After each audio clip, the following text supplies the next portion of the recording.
Hello दोस्तों, DAV ज्ञान channel में आपका स्वागत है। आज मैं हमें मानव का जन्म क्यों मिला है विषय पर अपने विचार लेकर उपस्थित हूँ। आइए शुरू करते हैं। हमें मानव का जन्म एक विशेष उद्देश्य की पूर्ति के लिए परमेश्वर ने प्रदान किया है। वह उद्देश्य है जन्म मरण के चक्र से मुक्ति पाना। यह उद्देश्य परमेश्वर की इच्छा के अनुरूप ही है। इसके लिए हमें पाप और पुण्य दोनों प्रकार के कर्मफलों से शून्य होना पड़ेगा। इस उद्देश्य की पूर्ति कराने के लिए परमेश्वर हमें किसी न किसी माध्यम या निमित्त के जरिए ज्ञान बताते रहते हैं। जन्म मरण के चक्र से मुक्ति यानी मोक्ष प्राप्त करने के लिए मनुष्य योनि ही कर्म भूमि है। मनुष्य योनि भोग भूमि भी है, जबकि अन्य योनियाएं केवल भोग भूमि होती हैं, जहां सुख दुहक के रूप में पुण्य और पाप फल भोगे जाते हैं। तो इस संदर्भ में हम भाग्यवान हैं कि वर्तमान मनुष्य योनि में हम न केवल अपने पिछले कर्मफल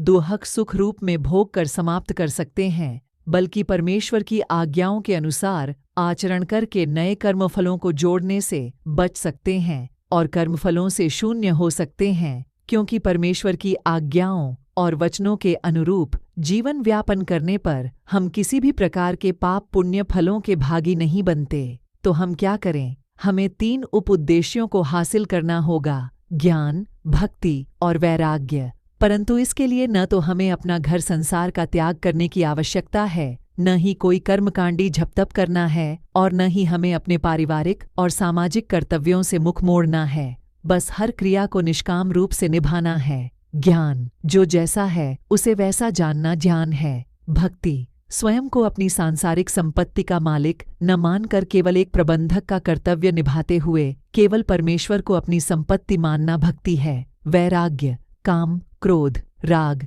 द्वेष, मद और मत्सर जैसे विकारों पर नियंत्रण पाना और विषयों का सर्वथा त्याग करना वैराग्य है। समुचित जीवन व्यापन और स्वधर्म पालन के अतिरिक्त इंद्रियों से अतिभोग करना विषयों में लिप्त होना कहलाता है। आशा है आपको यह जानकारी अच्छी लगी होगी। कृपया मेरे चैनल को लाइक एवं सब्सक्राइब अवश्य करें। धन्यवाद।